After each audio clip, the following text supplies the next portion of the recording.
Back here on the Cover 3 podcast, then 3:30 p.m. Eastern Time, 12:30 local. It'll be live from Husky Stadium in Seattle, Washington. Get ready for all your sailgating because the Oregon Ducks are coming to town. Big rivalry on big time. You can watch it on CBS. You can stream it on Paramount Plus. Now, the Ducks, obviously, we just spent a lot of time with them in that hard-fought win against USC. Opened up the instant reaction show. It was kind of the propelling win that Oregon needed to round out that resume. And now, no big deal. Just beat Washington and you're in, right? I mean, it's just so simple, Danny. All you got to do is beat Washington. I mean, that should no big deal, right? What could possibly go wrong for the Oregon Ducks in a road game at Washington, right? I mean, what possibly could go wrong? It is college football is what could go wrong. Washington, one of the more surprising losses of the season was when they lost to Wisconsin. That was ugly. Nasty weather conditions. I think Washington played Ohio State. We're just talking about that game. I mean, that half was pretty close. I think this Washington team is pretty talented to go toe-to-toe, and I am curious to see what Oregon does. How healthy are they? They have been banged up. What is Washington? What can they do with Kenyon Sadiq? They do have a bigger secondary that does feel more prepared to, defend a player like that. So I think that's huge. Have you guys checked the playoff predictor on ESPN? Have you played around with that at all? No. It said that Oregon with a loss is still 89% to get in. I could not disagree with that more. That feels high. When I ripped the FanDuel numbers and ran them through to try to get the implied probabilities win or loss for each, I think Oregon was 63% with a loss. That feels closer. I ran the numbers. I feel pretty safe about Oregon no matter what happens here. Even with a loss, I just don't think you control it. No, you don't control it, but I still like their chances. Yeah. Yeah. I think in that pot of teams, your Oregon, your Alabama, your Oklahoma, your Notre Dame, obviously for some of those, it gets a lot more dicey, but I think Oregon needs to win this to avoid a sweaty Sunday on Selection Day. So what about the matchup? So really important, obviously, a lot of guys are kind of questionable for Washington. But Fish said that Coleman, their stud running back, and Boston, their stud receiver, they should play a substantial amount against Oregon. So that's getting those guys back good at the right time, assuming Fish is telling the truth. Also, Muhammad ran really hard against UCLA. Washington put on their butt kicking boots late night Saturday. We didn't get, obviously the reactions going on, but they were doing some stuff, boys. Damon Williams was in that game a little bit too late, and he was doing a lot of stuff under center. They were throwing out some tricky formations. We were doing some eye candy. We were slipping some tight ends.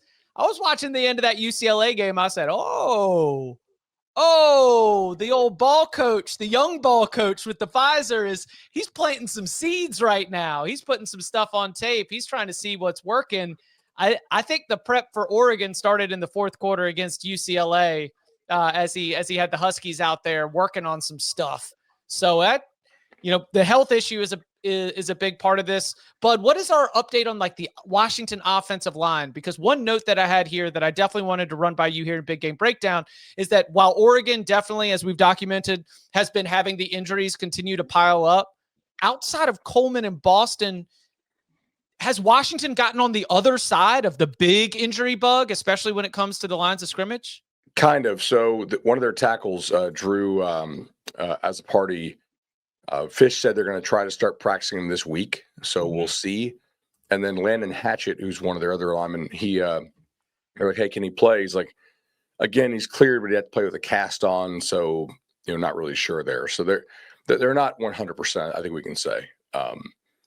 That Washington UCLA game, I did go back and watch the end of that because obviously it ended during our show. God, UCLA looked like unserious. Yeah, I know. That's what I'm saying. It was a scrimmage. They were going through hey, well, let's work on this. Hey, let's try this out. We just needed warm bodies to play against. Thanks everybody for coming on down so we could get ready for Oregon. I had the stat for upon further review, but we never got to it. I cannot remember what the exact number was. I think it was 17.5%.